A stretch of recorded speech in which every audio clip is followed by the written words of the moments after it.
When my son handed me the eviction notice for my own home, I signed it.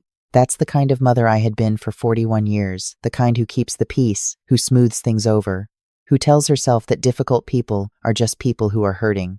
3 days later, I was sitting in a stranger's office listening to a man explain that my husband had been quietly building something extraordinary for decades. My son was about to learn that the woman he'd written off as a confused old widow was about to become the most expensive mistake he ever made. Let me tell you how I got there. My name is Margaret Walsh.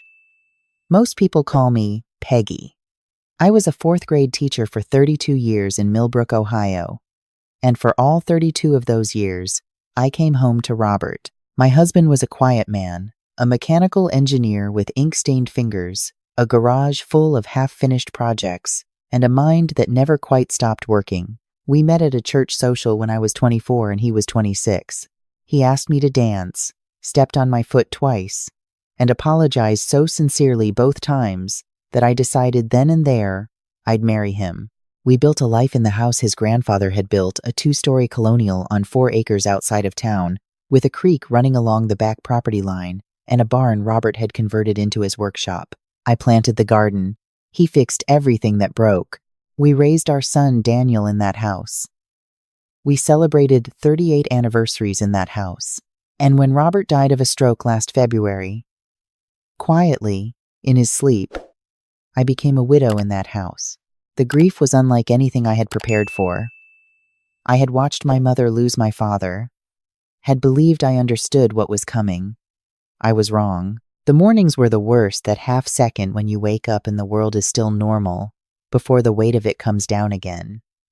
I moved through the first weeks like I was underwater. Daniel and his wife, Brittany, came often in the beginning. They brought food, handled the calls, sat with me while I cried. I was grateful in the way that the drowning are grateful for a rope. I should have paid closer attention to who was holding the other end. It started with paperwork. Robert had always managed our finances, not because I couldn't, but because he genuinely loved it, the way some people love crossword puzzles. He had spreadsheets, folders, a filing cabinet with color-coded tabs that only he fully understood. After he died, Daniel offered to go through everything, to organize it, to help me understand what we had, what needed to be handled. I handed him the filing cabinet key and said thank you. What I didn't know was what else I was handing him. Over the following weeks, Daniel began presenting me with documents. This one authorizes me to manage the investment accounts temporarily. Mom, just until you get your feet under you. This one transfers the utility billing easier if it goes through me so you don't have to worry. This one is a limited power of attorney. Standard stuff. Just in case you need me to make decisions quickly. I signed them all. I was grieving. He was my son. The idea that those 2 facts could be used against me had simply never occurred to me. Brittany started coming by on weekdays, which I initially took as kindness. She would bring coffee, sit at my kitchen table, and make suggestions. This house is a lot for one person, Peggy. All this land, the maintenance, the property taxes. Robert always handled that. Do you even know what the tax bill looks like? I said I could learn. She smiled, the way people smile when they've already made a decision and are just waiting for you to catch up. They started bringing brochures. Senior communities in Columbus, in Cincinnati, in places I had never lived and had no desire to go. Look at this one, Daniel would say. Spreading glossy pages across the table, Robert and I had shared thousands of meals at They Have a Pool. You'd have neighbors your age. No yard work. Every time I said I wasn't ready, Daniel would nod patiently and say, "Of course. Take all the time you need, Mom." And then he would come back the following week with new brochures. The morning, everything changed. I was in Robert's workshop. I went there sometimes just to be near him. The smell of machine oil and sawdust, the rows of organized tools, the half-finished wooden clock he'd been building for our grandson Jack. It was the most Robert place on earth. I wasn't looking for anything specific. I was running my hand along his workbench, missing him, when I noticed the false panel. Robert had built it himself, years ago, a shallow compartment behind the pegboard where he hung his wrenches. I only knew about it because I had walked in on him installing it once, back in 2009, and he had told me sheepishly that everyone needed a place to keep things they weren't ready to share yet. I had laughed and never asked what he put in there. Inside the compartment was an envelope, a leather notebook, and a business card for a man named Frank Donovan, with a handwritten note in Robert's distinctive block printing attached. "Peggy, if something happens to me, call Frank before you do anything else. I mean anything. Trust him the way you trust me. I'm sorry I didn't explain sooner. I love you more than you know." I sat down on Robert's old stool and read that note 4 times. That evening, Daniel came by unannounced with Brittany. They had a new document for me. This one, Daniel explained, was a broader financial authorization with everything Robert had going on. There were accounts and holdings that needed active management, and it would be simpler if Daniel had full authority rather than having to contact me for every decision. He set it on the table with a pen beside it. I picked up the pen. I looked at the signature line, and then I thought about Robert's note. "I need a few days to look this over," I said. Daniel's expression flickered just for a moment, just long enough for me to see something underneath the patience. "Of course," he said. "No rush." But I noticed he took the pen back with him when he left. I called Frank Donovan the next morning from the landline in the kitchen, the one Robert had insisted we keep because he never quite trusted cell phones. The number rang twice before a man with a warm, gravelly voice answered. When I told him who I was, he was quiet for a moment, and then he said, "Peggy Walsh. I was wondering how long it would take. Can you come to my office today?" Frank Donovan's office was above a hardware store in the next town, over 40 minutes by highway. An hour, if I took the back roads the way I preferred. He was a heavy-set man in his early 70s, with a white beard and the kind of steady hands that belong to people who have spent a lifetime building things. He had been Robert's business partner for 8 years before they amicably dissolved their partnership, when Robert took an in-house engineering position. I had met him perhaps 3 times at company picnics. I had no idea he knew any of my husband's secrets. He knew all of them.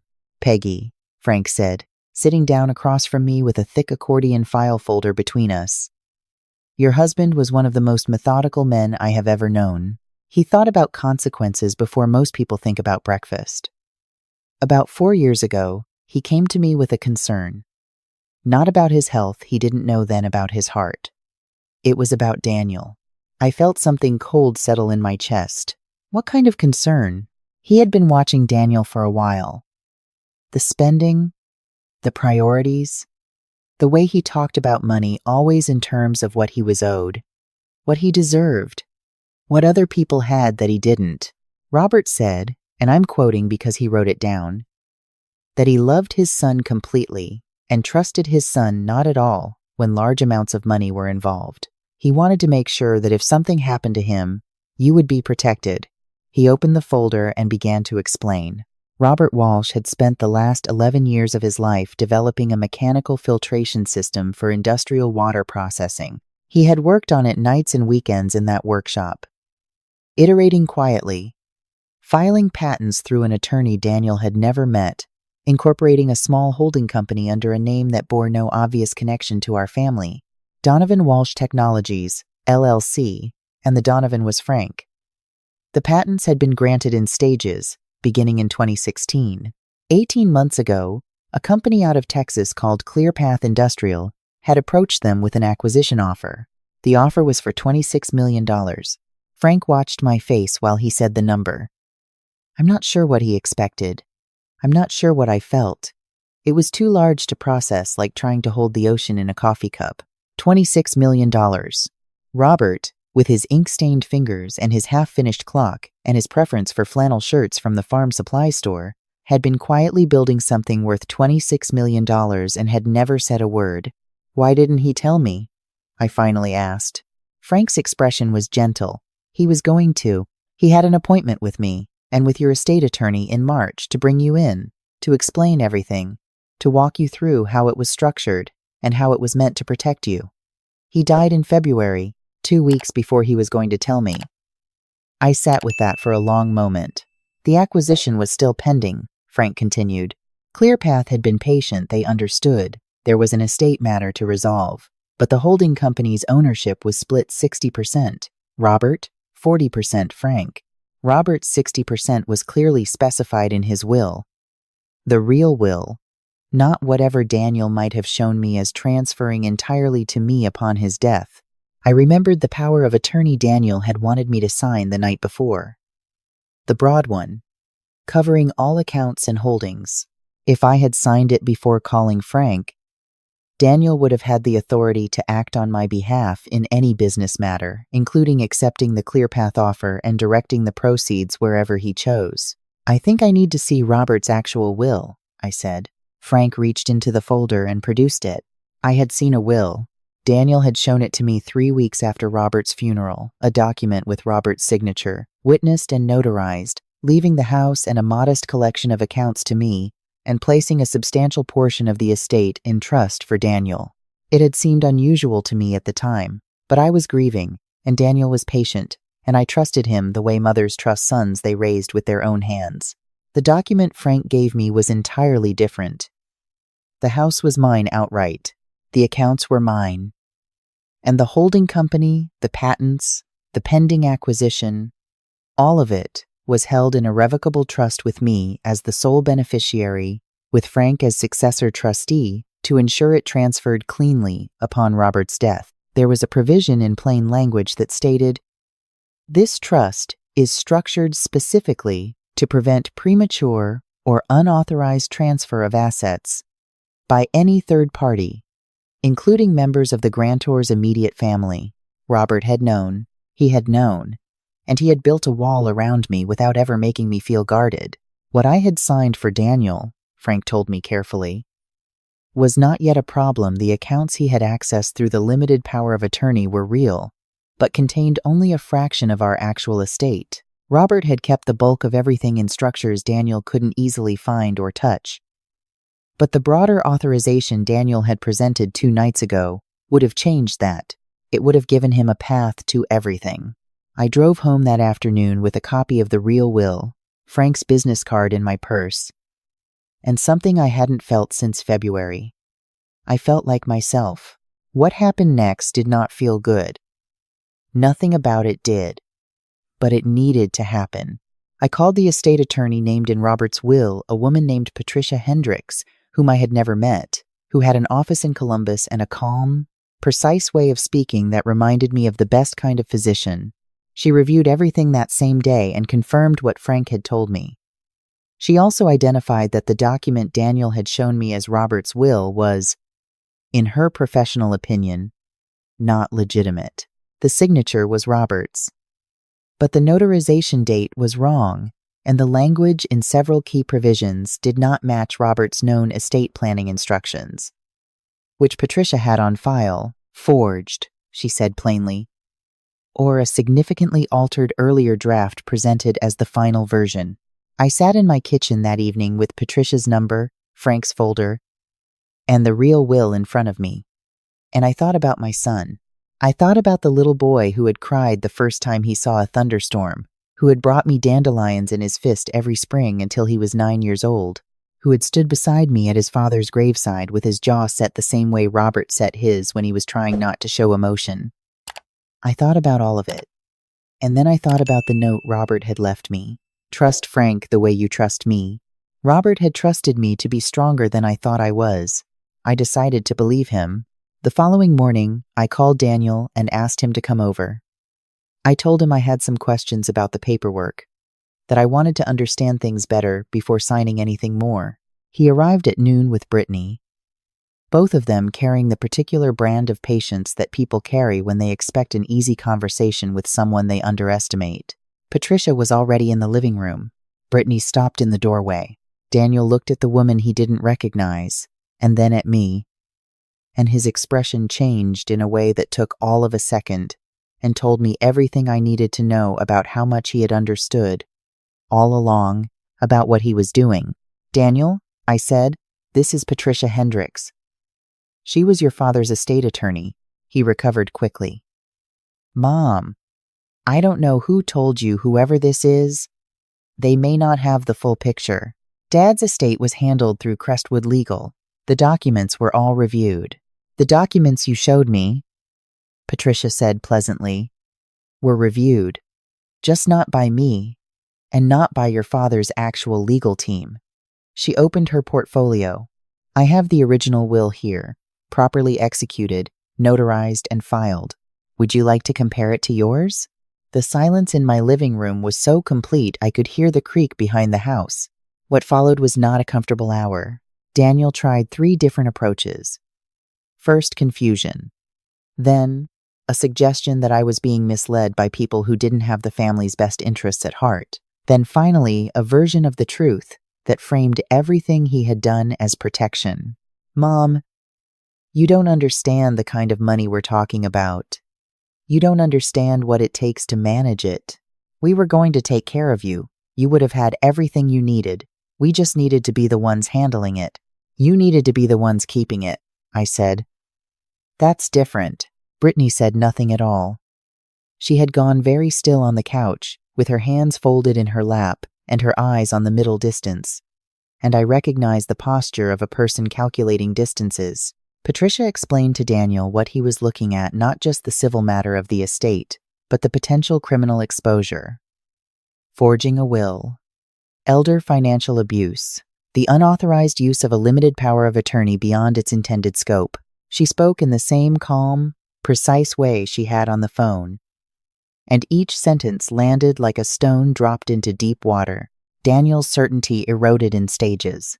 By the end of it, he was sitting forward with his elbows on his knees, and his face in his hands, a posture I had not seen since he was 17, and had broken the rear window of a neighbor's car, and had to confess it. He had cried then. He did not cry now. What he said was, "I'm sorry, Mom, and I don't expect you to believe me. But I never wanted to hurt you. I wanted the money. I knew that. I'm not going to pretend otherwise. But I didn't want to hurt you. It's possible for both of those things to be true," I said. "It doesn't make the second one fix the first." Patricia gave Daniel 48 hours to consult with his own attorney about a cooperative path forward before she involved law enforcement. He left with Brittany, quietly, and the house felt strange. After the door closed, not empty, exactly, but altered, like a room after you've moved the furniture. I walked out to the workshop. I sat on Robert's stool for a long time in the late afternoon light, looking at the clock he'd been building for Jack. It was maybe 60% finished. The face was done. The hands were in place, but the interior mechanism still sat in organized pieces on the workbench beside it, each one labeled in Robert's handwriting with a small strip of masking tape. He had always labeled everything. He was the most thorough man I had ever known. I picked up one of the small gears. I thought about 40 years of a man who labeled his workshop parts and filed his patents through a separate attorney and built hidden compartments and wrote notes he tucked away for contingencies that might never come, and who never once let me see the weight of it, who had come to bed every night and asked me how my students were doing and whether I wanted the left side of the blanket or the right, who had stepped on my feet at a church social and apologized twice. Frank had mentioned that Robert left a recorded message, not a video. Robert was not a video kind of person, but an audio file, recorded on his phone and emailed to Frank's secure address, to be shared with me if the situation ever called for it. Frank had given me a thumb drive. I had brought it out to the workshop because I wanted to hear it here, in the place that was most his. I plugged it into the small speaker Robert kept on the shelf above his lathe, the one he used to listen to baseball games while he worked. Peggy. His voice, unhurried and a little rough the way it always was, he was never a natural with recordings, always sounded slightly like he was leaving a voicemail. "If you're listening to this, then something happened to me and you found your way to Frank, which means you found the envelope, which means I always knew you were more thorough than you gave yourself credit for." I laughed. I couldn't help it. I want to explain, and I want to apologize, because I kept things from you that you had every right to know. I kept them because I was afraid. Not of you, never of you, afraid of what could happen to you if the wrong people knew what we had. I've been in business long enough to know that money changes people, and not always in ways you can predict, including people you raised. He paused. I know you know what I mean by that. I know because you've mentioned it to me, quietly, over the years. The way you mention things when you want me to hear them, without having to say them plainly. You were always more perceptive than I was comfortable admitting. Another pause. The acquisition money is yours, Peggy, every dollar of it. I want you to do something with it that matters to you, not to me. Not to what I thought our life should look like to you. You spent 32 years shaping other people's children. You put plants in every room of every house we ever lived in. You read 5 books a month and you have opinions about all of them, and you mostly kept them to yourself. I always regretted that. You should have talked more and I should have listened better. I had both hands pressed to my mouth by then. I'm sorry for the secrets. I'm sorry for leaving before I got to explain them in person. Take care of the creek property. I always thought that was the best part of our land. And I hope you keep it. And tell Jack I'll figure out the clock instructions somehow. There's an envelope in the top drawer of the workbench with the remaining steps written out. I wasn't finished, but the instructions are finished. He can do it. I looked at the top drawer. I had not opened it. Inside was an envelope addressed to Jack in Robert's block printing, thick with pages. I'm not a man who is good at saying the important things out loud. You know that. But you should know that the most important thing I ever did in my life was ask you to dance at that church social. Everything else, the patents, the company, the plan, all of it, that was just me trying to make sure you'd be all right without me. I love you. I'm sorry I didn't say it enough. I'm sorry, it wasn't enough times for all the years we had. The recording ended. I sat in my husband's workshop until the sun went down. In the weeks that followed, the legal machinery moved with more efficiency than I expected. Daniel cooperated fully from the beginning, which Patricia told me was unusual, and which I chose to believe was partly sincere. The altered will was traced to a document preparation service he had used through a contact of Brittany's, and it became clear during the process that the original plan had been more Brittany's architecture than Daniel's. She had found references to Robert's patents in his email while helping clear out his phone account, had understood immediately what they meant, and had constructed the scheme around a husband who was grieving and wanted to believe there was something he could control. That did not absolve Daniel. He had known.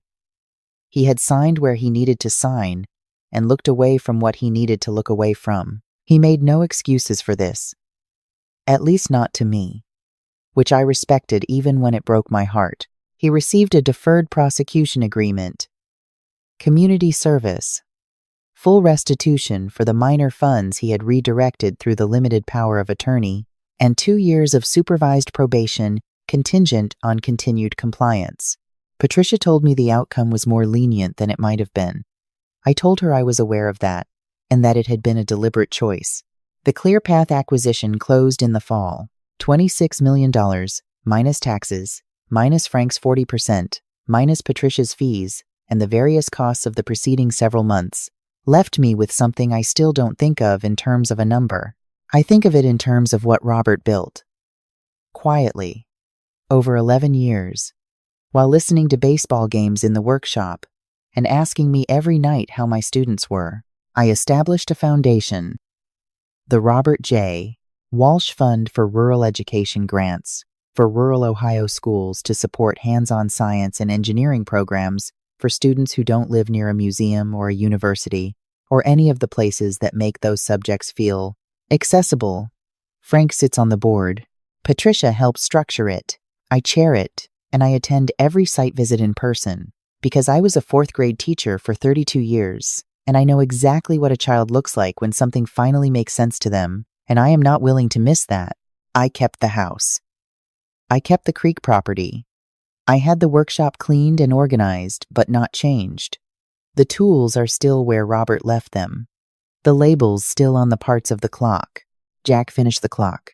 He was 12 by then, and it took him most of the summer with the instructions Robert had written, and there were several afternoons when he appeared in my kitchen with grease on his hands and a look of concentrated frustration that was so precisely his grandfather that I had to turn away to compose myself. But he finished it. It sits on the mantel in the living room now, and it keeps perfect time, because of course it does. Daniel and I did not speak for 8 months. The first time he called, really called, Not through attorneys. It was a Sunday afternoon in October. I was in the garden, putting the beds to sleep for winter, the way I do every year, and my phone rang and his name was on the screen, and I stood there in the dirt with my gloves on for a long moment before I answered. He didn't ask for forgiveness. That was the first thing I noticed. He didn't construct a case for himself or enumerate his mitigating circumstances. He said, "I wanted to tell you that I think about Dad every day. And what I think is that I became exactly what he was afraid I would. And I don't know how to live with that except to try to be different." He said, "I know that's not enough for you. And I'm not calling because I think it should be. I'm calling because I needed you to know." I said, "I know, Daniel. I know you are." We talked for 40 minutes. Not about the estate or the attorneys or any of it about Robert, mostly. About the clock. About a fishing trip the three of us had taken when Daniel was 9, which I had nearly forgotten, and he remembered in perfect detail. About the way Robert used to leave coffee cups in every room of the house and never notice, and how Daniel had apparently inherited this particular habit, and Brittany used to find them behind books and in the garage, and once, inexplicably, in the refrigerator. I laughed at that. It was the first time I had laughed at something Daniel said in almost a year, and it felt like something setting back into place, not completely, not without tenderness at the joint, but back into place. We have Sunday dinners now, most weeks. Not every week. I'm not ready for every week. And Daniel understands this without requiring me to explain it. Jack and his younger sister Sophie come every time, which is the part I wouldn't trade for anything. Sophie is 8 and has her grandfather's hands, wide palms, short fingers, already building things, already labeling her materials with strips of masking tape that she cuts with a precision no 8-year-old should possess. She and I have a project in the workshop, a birdhouse initially, which has grown into what she describes as a bird neighborhood.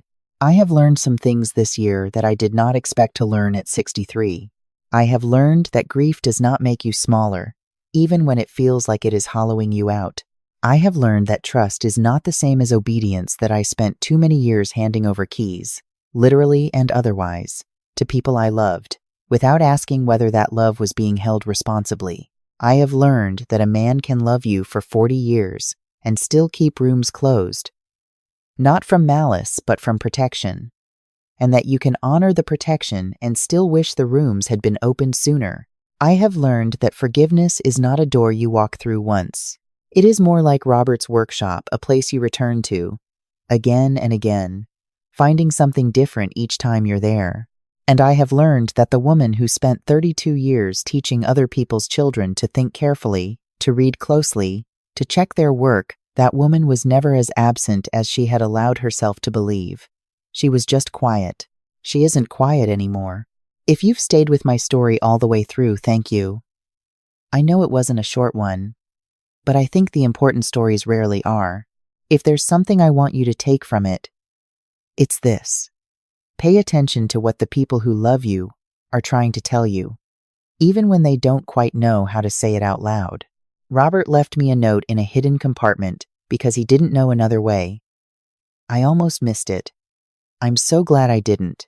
And if you're sitting somewhere right now feeling invisible, feeling like you've been folded into the background of someone else's story for so long that you've forgotten you have one of your own, I want you to know that I understand that feeling, and I want you to know that it lies. You have a story. It isn't over. And sometimes the most important chapter starts exactly where you think everything has ended. Subscribe and leave me a comment. I'd love to know where you're watching from today and what part of this story stayed with you. I read every single one.